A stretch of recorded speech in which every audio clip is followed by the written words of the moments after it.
नमस्कार साथियों। तो चलिए आज के दैनिक जागरण में क्या खास खबरें हैं उन्हें हम लोग एक एक करके देख लेते हैं। और याद रखिए दैनिक जागरण का राष्ट्रीय संस्करण है, तो इसमें आप लोगों को महत्वपूर्ण खबरें ही देखने को मिलेंगी। अभी आप देख रहे हैं कि संसद का सत्र चल रहा है। क्या चल रहा है? शीतकालीन सत्र चल रहा है। और आपको बता दूं कि सामान्यतः प्रति वर्ष संसद के 3 सत्र या अधिवेशन होते हैं। इसमें आप देखते हैं कि बजट अधिवेशन होता है फरवरी से मई के बीच। मानसून अधिवेशन ये आप देखते हैं कि जुलाई अगस्त। और फिर आप देखते हैं कि शीतकालीन अधिवेशन नवंबर दिसंबर में होता है। ये आप लोग याद रखिएगा। बाकी आप देखते हैं कि अपनी अपनी बातें रख रहे हैं, एक दूसरे पर आरोप प्रत्यारोप चल रहा है। और आप देखते हैं कि पहले ही दिन सत्ता हंगामा के कारण स्थगित करना पड़ा, क्योंकि आप देखते हैं कि विपक्ष अपनी हंगामा करता है। वो परंपरा हमारे देश में बन चुकी है। आराम से आप देखते हैं कभी नहीं चलता है। अब आप देखते हैं कि छत्तीसगढ़, राजस्थान, तेलंगाना और आप देखते हैं कि मध्य प्रदेश, मिजोरम में चुनाव हुए थे, रिजल्ट आ चुके हैं। तो अब मुख्यमंत्री बनाने की तैयारी हो रही है। बाकी आप देखते हैं कि सब आरोप प्रत्यारोप चल रहे हैं हार के बाद। जम्मू कश्मीर से अनुच्छेद 370 हटाने के मामले में फैसला इसी माह। जम्मू कश्मीर की बो को विशेष दर्जा देने वाले अनुच्छेद 370 और 35A को समाप्त करने के मामले में सुप्रीम कोर्ट इसी महीने फैसला सुना सकता है। उम्मीद है कि फैसला 15 दिसंबर तक ही आ जाएगा, क्योंकि जस्टिस संजय किशन कौल 25 दिसंबर को सेवानिवृत्त हो रहे हैं। आपको मालूम होगा कि 370 35 से हट चुका है ना जम्मू कश्मीर से, और जम्मू कश्मीर को 2 भागों में बांट दिया गया। ये आप देखिए, एक लद्दाख है और जम्मू कश्मीर, दोनों केंद्र शासित प्रदेश है। तो आप देखते हैं कि 370 और 35 के खिलाफ सुप्रीम कोर्ट गया हुआ था, तो उसी को लेकर बातें हो रही हैं। ये आर्थिक सुधारों को लेकर जल्दीबाजी में नहीं, केंद्र सरकार विधान चुनाव में विजय पताका लहराने के बाद भाजपा नेतृत्व वाली केंद्र सरकार को राजनीतिक मजबूती तो मिल गई, लेकिन वह आर्थिक सुधारों को लेकर किसी तरह की जल्दबाजी में नहीं है। तमिलनाडु और आप देखिए आंध्र तट से आज टकराएगा मिचोंग चक्रवात आया हुआ है ना जो। और आप देखिए मौसम विभाग ने कहा कि 90 से 110 किलोमीटर प्रति घंटा की रफ्तार से चल रहा है ये चक्रवात। एक जरूर याद रखिएगा।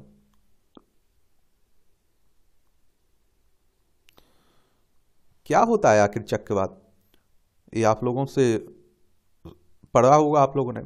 साइक्लोन भी कहते हैं। एक ऐसी संरचना होती है जो गर्म हवा के चारों ओर कम वायुमंडलीय दाब के साथ उत्पन्न होती है। जब एक तरफ से गर्म हवाएं तथा दूसरी तरफ से ठंडी हवाओं का मिलाप होता है तो वह एक गोलाकार आंधी का आकार लेने लगती है।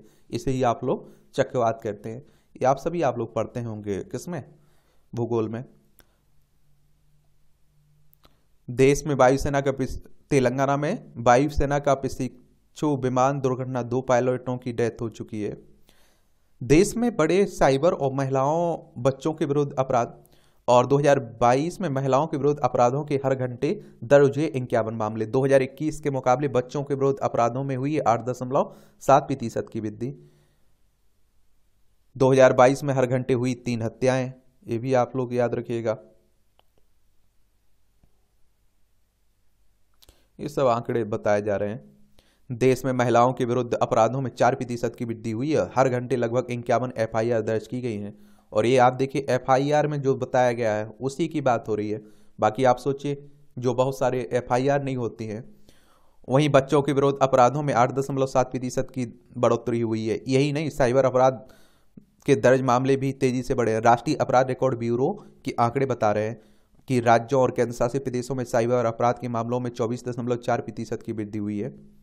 चलिए, और 2022 में आप देखिए गैर कानूनी गतिविधियों रोकथाम अधिनियम के 75% मामले जम्मू कश्मीर, मणिपुर, असम और उत्तर प्रदेश में दर्ज किए गए हैं, जबकि देशद्रोह के 25% मामले बंगाल में दर्ज किए गए हैं।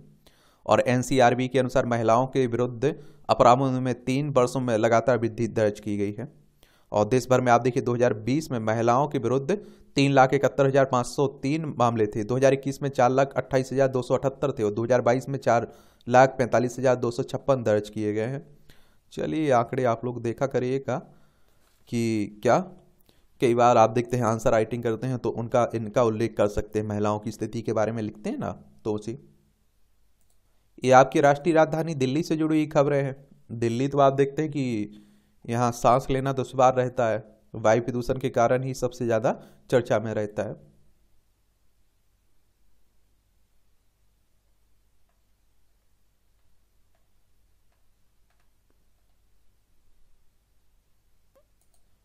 दुर्घटना पीड़ितों को मुफ्त इलाज की सुविधा शीघ्र ही प्रारंभ होगी। सड़क परिवहन एवं राजमार्ग मंत्रालय सड़क हादसों के पीड़ितों को कैशलेस और मुफ्त इलाज की सुविधा को अगले 3-4 महीनों में पूरे देश में शुरू करने पर विचार कर रहा है। Institute of road traffic education के एक कार्यक्रम में सड़क परिवहन मंत्रालय के सचिव अनुराग जैन ने कहा है कि भारत में सड़क हादसों में दुनिया भर की सबसे ज़्यादा मौतें होती हैं और आप देखते हैं अगर उन्हें समय से उपचार मिल जाए ना तो बहुत सारी जान बचाई भी जा सकती है। तो उसी को लेकर बातें हो रही हैं।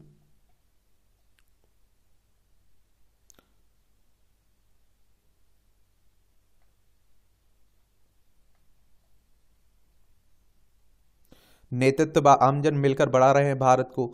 विश्व नहीं समझ पा रहा है भारत में क्या हो रहा है। जयशंकर कह रहे हैं भारत में समाज की गहराई तक पहुंच गया है लोकतंत्र। ये हमारे विदेश मंत्री है ना एस जयशंकर साहब, वही कह रहे हैं।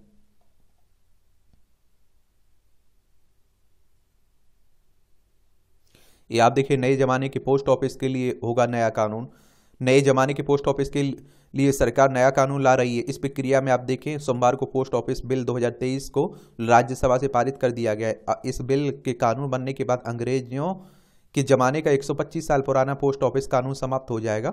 सरकार का मानना है कि पोस्ट ऑफिस अब सिर्फ डाक पहुंचाने वाले काम में नहीं है बल्कि जनता से जुड़ी विभिन्न प्रकार की सेवाएं प्रदान कर रहा है। इसके लिए कानून में भी बदलाव की जरूरत है। पिछले पोस्ट ऑफिस कानून 1898 में बनाया गया था पिछला।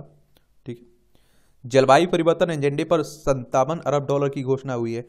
वित्त, स्वास्थ्य, भोजन, प्रकृति और ऊर्जा के एजेंडे पर खर्च होगी राशि। अमीर देशों की मदद से चुनौतियों का सामना कर रहे हैं गरीब।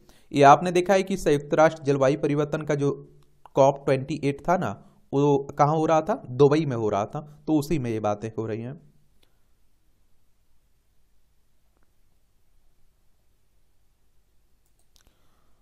चलिए, तो चुनाव के रिजल्ट आ ही चुके हैं। इलेक्शन कमीशन ऑफ इंडिया करवाता है चुनाव सब। कौन करवाता है? भारतीय निर्वाचन आयोग, एक संवैधानिक संस्था है। संविधान के अनुच्छेद 324 के तहत इसकी स्थापना की बात की गई है चुनाव आयोग की।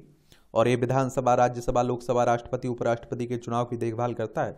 25 जनवरी 1950 में स्थापना हुई थी। नई दिल्ली में इसका सचिवालय देखने को मिलेगा, यानी कि हेडक्वार्टर देखने को मिलेगा। 25 जनवरी को आप लोग मतदाता दिवस भी मनाते हैं। सुकुमार सेन पहले मुख्य चुनाव आयुक्त थे।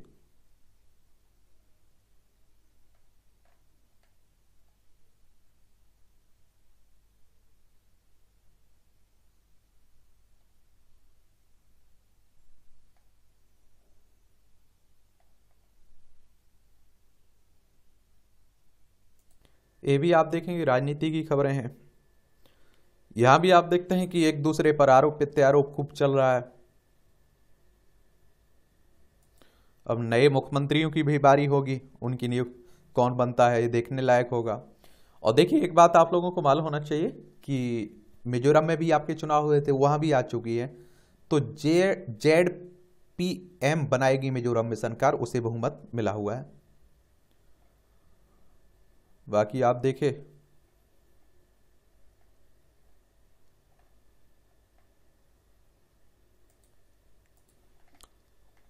सशक्त बलों में अधिक महिलाओं को करेंगी शामिल। मोदी साहब कह रहे हैं, कहा नौसेना में रैंकों का नामकरण भारतीय संस्कृति के अनुरूप बदलें। सौर्य ज्ञान, विज्ञान, कला, सृजन और समुद्री सामर्थ्य का रहा है इतिहास।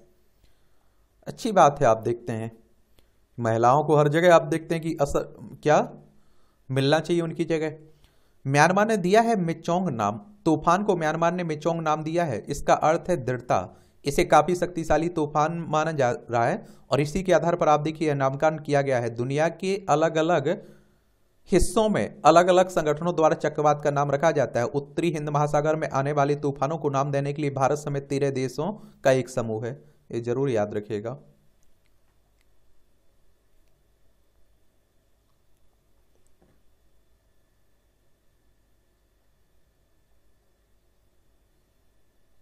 बिहार में उधार के पैसों से बच्चों को दिया जा रहा है मध्याह्न भोजन। 70,333 विद्यालयों में 1.12 करोड़ बच्चों को भोजन देने पर वित्तीय संकट छाया हुआ है। और ये आप लोगों को मालूम है प्रधानमंत्री पोषण योजना के नाम से जानते हैं, इसका नाम बदल दिया गया। पहले आप लोग मध्याह्न भोजन योजना के नाम से जानते थे। 1995 में शुरू हुई थी ये। और राज्य सरकार का आरोप, इस वित्त वर्ष में योजना के लिए अभी तक नहीं मिली केंद्रांश राशि। रसोइयों को भी मानदेय के भुगतान के लिए भी दूसरे मद की राशि का उपयोग करना पड़ रहा है। ये सरकार आरोप लगा रही है। अभी आपने देखा है कि सिलकारा हादसे में कितना 41 सैनिक फंस चुके थे, उन्हें सकुशल निकाल लिया गया सिलकारा सुरंग में। और आप देखेंगे कि 60,000 सालाना औसत मौतें हुई प्राकृतिक आपदाओं से सन 2000 से 2019 के बीच आप देखेंगे। और 7,348 आपदाएं आई हैं सन 2000 से 2019 के बीच विश्व में, यूएन की रिपोर्ट के अनुसार। यूएन यानी कि संयुक्त राष्ट्र की बात हो रही है, यूनाइटेड नेशंस की बात हो रही। 24 अक्टूबर 1945 में इसकी स्थापना हुई थी और न्यूयॉर्क यूएसए में इसका हेडक्वार्टर देखने को मिलेगा। 4,212 आपदाएं आई हैं 1980 से 1999 की अवधि में वैश्विक स्तर पर। 12 लाख लोगों को जान गंवानी पड़ी दुनिया भर में आई आपदाओं की वजह से। 4 अरब आबादी प्रभावित हुई विश्व में आपदाओं की वजह से, आप देखेंगे। और नई नीतियां योजनाएं बनाता है एनडीएमए। आपदा प्रबंधन राष्ट्रीय आपदा प्रबंधन प्राधिकरण की स्थापना आपदा प्रबंधन अधिनियम 2005 के तहत की गई थी। इसकी अध्यक्षता पीएम करते हैं। आपदा आने पर समय से प्रभावी प्रतिक्रिया सुनिश्चित करने के लिए नीतियां, योजनाएं और गाइडलाइन बनाने की जिम्मेदारी एनडीएमए की है। और प्रभावी आपदा प्रबंधन के लिए उठाए गए कदम, आपदा मित्र भूस्खलन, चक्रवात और भूकंप और बाढ़ के लिए ज्यादा संवेदनशील 350 जिलों में आप देखते हैं कि 1 लाख स्वयंसेवकों को प्रशिक्षित किया गया है। और कॉमन अल्टरिंग ये प्रोटोकॉल आसन आपदाओं पर मीडिया के जरिए आम जनता को अलर्ट करने के लिए एकीकृत अलर्ट सिस्टम स्थापित किया गया है। 6 तटीय राज्यों गोवा, गुजरात, कर्नाटक, केरल, महाराष्ट्र और बंगाल में national cyclone risk mitigation project का दूसरा फेज चलाया जा रहा है। और एनडीएमए ने जोशीमठ में जमीन धंसने और इससे जुड़े मुद्दों के व्यापक आकलन के लिए विशेषज्ञों का समूह भी बनाया। इमरजेंसी रिस्पांस सपोर्ट सिस्टम, आपदा स्थिति में नागरिकों की मदद के लिए पूरे देश में एक नंबर 112 स्थापित किया गया है। मार्क एक्सरसाइज, बाढ़, भूस्खलन और रसायन आपदाओं के लिए राज्यों और जिलों की तैयारियों को मजबूत करने के लिए राज्य स्तर पर मार्क एक्सरसाइज की गई है। और चक्रवात के लिए खास जरूरी है, ये आप देखिए एनडीएमए ने चक्रवात पर के प्रभाव पर पूर्ण अनुमान के लिए web based dynamic composite risk Atlas and decision support system troll विकसित किया है। ये ट्रल 13 तटीय राज्यों और केंद्रशासित क्षेत्रों को कवर करता है। इससे चक्रवात से नुकसान कम करने में मदद मिलती है। ऐसे काम करता है आपदा प्रबंधन तंत्र। केंद्र सरकार, राज्य सरकार है, आप देखिए जिला प्रशासन, पंचायत और नगर पालिका। और आप देखिए, और इसमें आप लोग देखेंगे इसके एनडीएमए के अध्यक्ष होते हैं प्रधानमंत्री साहब। और राष्ट्रीय कार्यकारी समिति यहां देखने को मिलेगी MAHA। ये आप देखिए NIDM, NDRF इससे जुड़े हुए हैं। वहीं आप देखें तो इसके नीचे SDMA होता है, अध्यक्ष होता है इसका CM, राज्य कार्यकारी समिति होती है। फिर आप देखते हैं कि इससे, और इसके बाद DDMA सह अध्यक्ष, DM अध्यक्ष, GD, इस तरह से आप देखेंगे जुड़े रहते हैं सब। ये आपदा प्रबंधन पर भी आप लोग पढ़ते हैं ना, टॉपिक है ना, तो उसमें भी क्वेश्चंस पूछे जा सकते हैं। जापान में आई बड़ी सुनामी की बातें भी हो रही हैं।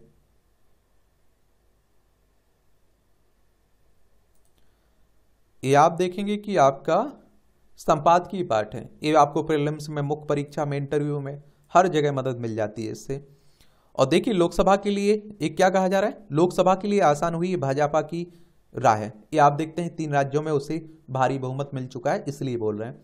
लेकिन आप लोगों को एक मालूम होना चाहिए, वो बता दूं कि चुनाव की हवा बदलने के लिए 1 सप्ताह, 1 महीना काफी होता है। और एक बात आप लोगों को समझ लेना चाहिए कि 2018 में विधानसभा के चुनाव हुए थे मध्य प्रदेश, छत्तीसगढ़, राजस्थान में। तीनों जगह भारतीय जनता पार्टी हारी थी। लेकिन लोकसभा के चुनाव 2019 में हुए थे, 5 महीने बाद लगभग, आप देखिए 5-6 महीने के अंतर पे। और आप देखिए उसमें भारतीय जनता पार्टी को लोकसभा में सभी सीटें लगभग जीती थी, 1 सीट को छोड़कर मध्य प्रदेश में, वो कमलनाथ के बेटे की, बाकी सभी जीती थी उसने। तो एक बात आप लोगों को मालूम होना चाहिए कि लोकसभा के चुनाव और विधानसभा के चुनाव में फर्क होता है, मुद्दे भी अलग अलग होते हैं। हाँ, फायदा मिलेगा बीजेपी को इसका, इसमें कोई दो राय नहीं है। राष्ट्रीय पार्टी है ना अभी, और आप देखते हैं कि राष्ट्रीय पार्टी और एक ट्रेंड पे बनी हुई है, अभी पीक पे बनी हुई है, तो उसका फायदा मिलेगा ही। नाकाम होती विभाजनकारी राजनीति। आप देखिए आज कांग्रेस के साथ वामपंथी और कथित समाजवादी विचारधारा वाले दलों की भी विश्वसनीयता पर संकट है। ये भी आप देखिए गठबंधन की बातें भी हो रही हैं। तो ये सब आप लोग देखते रहा करिएगा क्योंकि राजनीति की बातें हो रही हैं। अभ्यास की शक्ति, निरंतर अभ्यास से मन को जीतना संभव है और परमात्मा प्राप्ति का लक्ष्य भी इससे पूर्ण होता है। इसलिए मनुष्य के जीवन में नियमित अभ्यास का क्रम होना अत्यंत जरूरी है। अच्छा कॉलम लिखा जाता है। नकारात्मक राजनीति, यह आश्चर्यजनक है कि संसद के शीतकालीन सत्र के पहले दिन ही शुरुआत हंगामे के साथ हुई है और हंगामा होता रहता है। परंपरा, मैं कह रहा हूं ना कि बहुत सारी परंपराएं स्थापित होती जा रही हैं। जब बीजेपी विपक्ष में थी वो करती थी, अब कांग्रेस कर रही है। अब यहां से समझिए ये नेता चोर चोर कैसे भाई होते हैं, मौसेरे भाई होते हैं।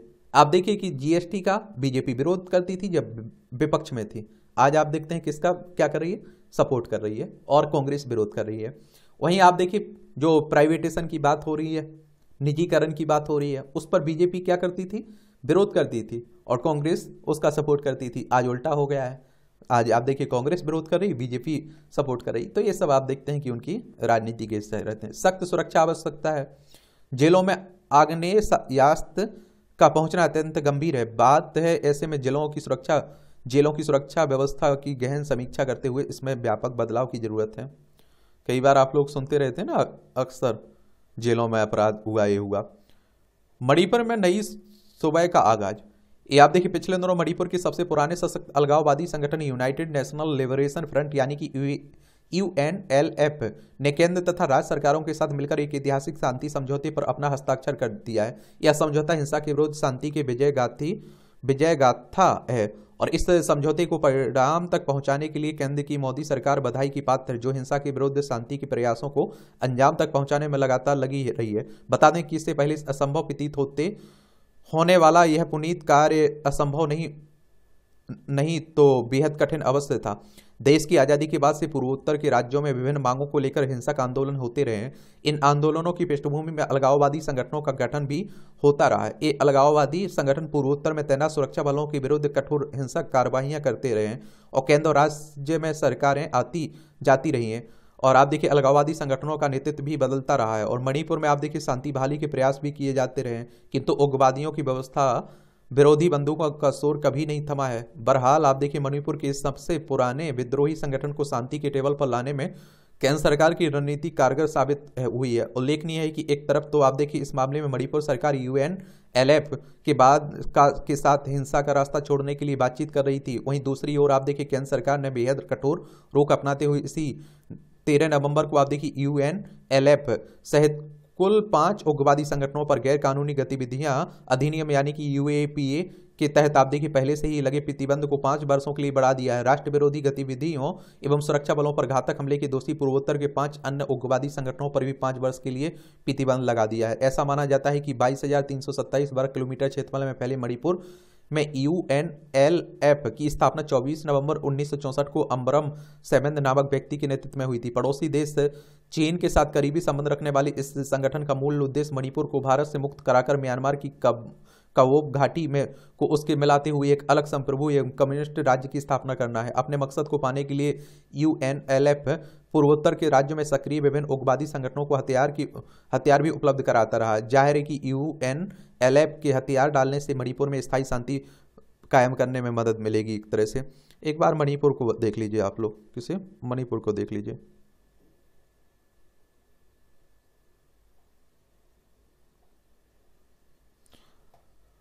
ये आप देखिए आपको मणिपुर देखने को मिल जाएगी। इम्फाल इसकी राजधानी, इसकी सीमा नागालैंड, असम, मिजोरम से लगती है। अंतर्राष्ट्रीय इसकी सीमा म्यांमार से लगती है। और आप देखेंगे कि 1949 में संघ में शामिल किया गया था, 1956 में से केंद्र शासित प्रदेश बनाया गया था, 1972 में राज्य का दर्जा मिला था। और अनुसुईया उइके यहाँ की राज्यपाल हैं। मुख्यमंत्री एन बीरेन सिंह हैं। विधानसभा में 60 सीटें हैं, राज्यसभा में 1 सीट है, लोकसभा में 2 सीटें हैं। 22,327 वर्ग किलोमीटर में फैला हुआ है। यहाँ भी आप देखिए छोटी छोटी टिप्पणियाँ रहती हैं, देख सकते हैं आप लोग। हिमालय की भंगुरता एवं आधुनिक विकास। उत्तराखंड में हुई सुरंग दुर्घटना ने हिमालय क्षेत्र में किए जाने वाले आधारभूत संरचना निर्माण की प्रक्रियाओं पर एक बार फिर से सोच विचार करने के लिए मजबूर किया है। वस्तुतः हिमालय अपेक्षाकृत विश्व की नवीनतम पर्वत श्रृंखलाएं होने के कारण यह अपने सतत निर्माण प्रक्रिया के क्रम में है और अवसादी चट्टानों ने से बने होने एवं निरंतर भूगर्भीय हलचल होने के कारण हिमालय काफी भंगुर है, जिससे मानवीय हस्तक्षेप करने से पूर्व वैज्ञानिक दृष्टिकोण के साथ व्यापक चिंतन की आवश्यकता है। मानवीय हस्तक्षेप और लापरवाही का नतीजा भी माना जा रहा है। और देखिए प्रकृति से छेड़छाड़ करोगे तो उसका नुकसान बहुत भारी पड़ता है। देखिए सम विषम का निर्णय, खरी खरी तंज कसा जाता है। पूर्व प्रशासनिक अधिकारी पर नवीन का भरोसा, ये आप देखते हैं, आप सभी जानते हैं पीके पांडियन है ना, कहा जा रहा है कि ये नवीन पटनायक साहब का उत्तराधिकारी हो सकता है। वृंदावन में दिव्यता से हो आरंभ। वृंदावन आने वाली तीर्थयात्रियों की संख्या निरंतर बढ़ रही है, परंतु सुविधाओं का विस्तार उस अनुपात में नहीं हो पाया है जिससे उनकी समस्याएं बढ़ गई हैं और इसका समाधान आवश्यक है। भाजपा की जीत पर झूमे बाजार, 68,000 हुआ सेंसेक्स से आप देखते हैं। इनमें भी आप देखते हैं कि राजनीति का खूब खेल चलता है बाजारों में भी। ओएनडीसी ने शुरू की बिल्ड फॉर भारत की आप देखते हैं पहल। ये आपको सेंसेक्स याद रखना हो तो उसमें कर देंगे, पीडीएफ के रूप में टेलीग्राम पर डाल देंगे, उससे से डाउनलोड कर लीजिएगा। करीब 1500 कर्मचारियों की छटनी करेगी स्पॉटिफाई, दिग्गज म्यूजिक स्ट्रीमिंग कंपनी है ना उसी। जनवरी से वाहनों का मूल्य बढ़ाएगी एमजी मोटर। आईटी सेवा उद्योग में अभी धीमी रही हायरिंग, इकरा कह रहे हैं 2030 तक दोगुना हो सकता है कॉर्पोरेट बॉन्ड बाजार। हिमाचल प्रदेश में सबसे अधिक 33.9% बेरोजगारी दर है। 15 से 29 आयु वर्ग के बीच राजस्थान में बेरोजगारी दर 30.2% है। गुजरात में सबसे कम 7.1%, तो दिल्ली में 8.4% बेरोजगारी दर है। बायजू रविंदर ने घर गिरवी रख जुटाया पैसा। दिग्गज एडटेक प्लेटफॉर्म बायजूस है ना, उसी की बात हो रही है। चालू वर्ष में औसत मासिक जीएसटी संग्रह 1.66 लाख करोड़ रहा है। ये आपने देखा होगा 2017 में आया था जीएसटी, उसी की बात हो रही है। एक ही दिन में उत्तराखंड के सर्वाधिक 18 उत्पादों को मिला है जीआई टैग। यह उपलब्धि हासिल करने वाला उत्तराखंड बना रहा पहला राज्य। राज्य में अब तक कुल 27 उत्पादों को मिल चुका है, आप देखेंगे जीआई टैग। जियोग्राफिकल इंडेक्सन की बात हो रही है। इनमें उत्तराखंड चौलाई, झंगोरा, मंडुआ, लाल चावल, अल्मोड़ा, लखोरी मिर्च, बेरीनांग चाय, बुरांस शरबत, रामनगर नैनीताल लीची, रामगढ़ आड़ू, माल्टा, पहाड़ी तौर, गहत, कालीभट्ट, बिच्छू बूटी, फैबिक, नैनीताल मोमबत्ती, कुमाऊनी रंगबाली, पिछोड़ा, चमोली, रम्मान, मास्क तथा लिखाई बोर्ड कार्विंग शामिल हैं। ये सब पद्मश्री से सम्मानित त्रिपुरा की प्रसिद्ध रोजम वादक की डेथ हो चुकी है। थांगा डारलांग इनका नाम था।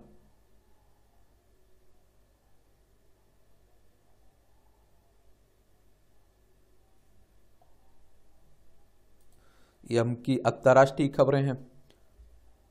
ऑस्ट्रेलिया में भारत बंसी ने सीनेटर के रूप में शपथ ली है। इनका नाम है, आप देखें, दवे शर्मा ने।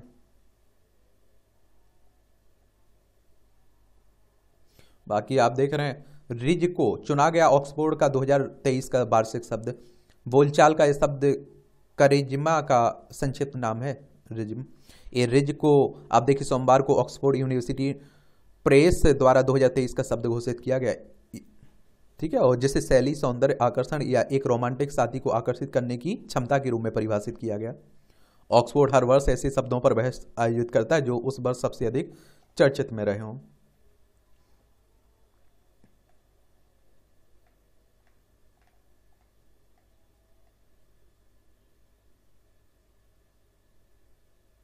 ये आपका खेल का क्षेत्र है, ये भी आप लोग देख लिया करिएगा। पिस्टल सिलेंडर में विस्फोट, निशानेबाज का अंगूठा चोटिल हुआ है। जोकोविक ने 8वीं बार नंबर 1 रैंकिंग पर किया वर्ष का अंतर। नोवाक जोकोविच है ना, उन्हीं की बात हो रही। एम्बापे के दम पर जीता पीएसजी। हॉप के शतक से विंडीज ने इंग्लैंड को हराया। अमीषा, प्राची और हार्दिक को रजत, 9 अन्य फाइनल पहुंचे। भारतीय मुक्केबाज हार्दिक पवार, अमीषा कैरेटा और प्राची टोकस को आर्मेनिया के इरेवन में IWA जूनियर विश्व मुक्केबाजी चैंपियन में अपने अपने फाइनल में हार के बाद रजत पदक के साथ आप देखिए संतोष करना पड़ा है। बरसा से धुला LLC का मैच। लीजेंड लीग क्रिकेट का अंतिम लीग चरण मैच भी बरसा के से धुल गया है। राष्ट्रमंडल खेलों की मेजबानी से हट सकता है ऑस्ट्रेलिया, ये भी कहा जाए। सेफलर पहली बार बने वर्ल्ड चैंपियन के विजेता, दुनिया नंबर के एक गोल्फर स्कॉटी सेफलर की बात हो रही। राष्ट्रगान मामला, बंगाल के भाजपा विधायकों को कोर्ट से राहत, हाईकोर्ट ने अगले गुरुवार तक कार्रवाई नहीं करने का दे दिया आदेश। मामलों में विधायकों को भेजे समन पर भी लगाई अंतरिम। ये आप देखिए, राष्ट्रगान के कथित अपमान के मामले में बात हो रही। 11 भाजपा विधायकों के खिलाफ अगले गुरुवार तक कोई कार्रवाई नहीं करने की आदेश दिया जा रहा है। ये अध्यात्म की खबरें हैं, ये भी पढ़ सकते हैं आप लोग। वक्फ बोर्ड व शाही ईदगाह को जवाब के लिए मिला समय, श्री कृष्ण जन्मभूमि विवाद चल रहा है ना ये, तो इसमें भी बातें हो रही हैं, आप देख रहे हैं। यहां भी हिंदू मुस्लिम खूब होता है।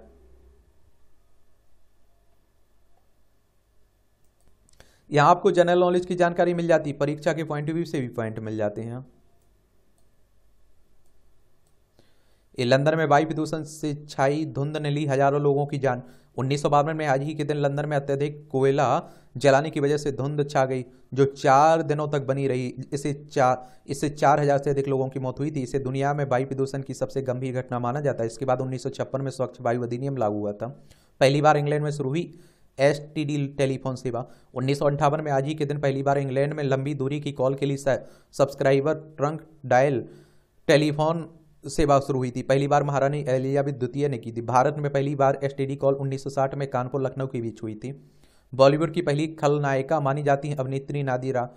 बॉलीवुड की प्रसिद्ध अभिनेत्री नादिरा फ्लोरेंस एजोकेल का जन्म 1932 में आज ही के दिन बगदाद में हुआ था। अभिनय शुरुआत 10 साल की उम्र में फिल्म मौत से की। 1952 में फिल्म आन के एक राजपूत राजकुमारी की भूमिका में ने उन्हें पहचान दिलाई। 1955 में आप देखिए श्री 420 फिल्म से बतौर खलनायिका प्रसिद्ध मिलने के बाद उन्होंने नकारात्मक भूमिकाओं की ओर रुख किया। 1975 में फिल्म जूली के लिए फिल्मफेयर पुरस्कार मिला। पाकीजा, दिल अपना और प्रीत पराई, सागर जैसी कई हिट फिल्में दी इन्होंने। मोबाइल टावर के सिग्नल जाम होने पर तुरंत मिलेगी सूचना। आईआईटी भिलाई की तकनीक से हल होगा कॉल ड्रॉप और नेटवर्क खराब होने की समस्या। चैटबॉट से बनेगी अब बात। चमकदार स्थापना कला, ये कनाडा के मॉन्ट्रियल शहर में अल्पकालिक स्थापना कला शैली के अंतर्गत सर्किल, फुलियर, ध्रुवों की चमकती आकृतियां उपस्थित किया गया है। पारिवारिक इतिहास भी हो सकता है फेफड़े के कैंसर का कारक, ये अनुसंधान कह रहा है। सबसे कमजोर पासवर्ड 1 2 3 4 5 6 भारत में आम है। ये आप सभी जानते हैं कि कई लोग रख देते हैं नॉर्मल 1 2 3 4 5 6। नार्डपास ने 2023 में 35 देशों में किया अध्ययन। साइबर अपराधी इसी कमजोरी पासवर्ड का फायदा उठाते हुए बनाते हैं लोगों को निशाना, तो थोड़ा स्ट्रॉन्ग रखा करिएगा, ठीक है। पासवर्ड 1 सेकंड से भी कम समय में कर लिए जाते हैं इस तरह के।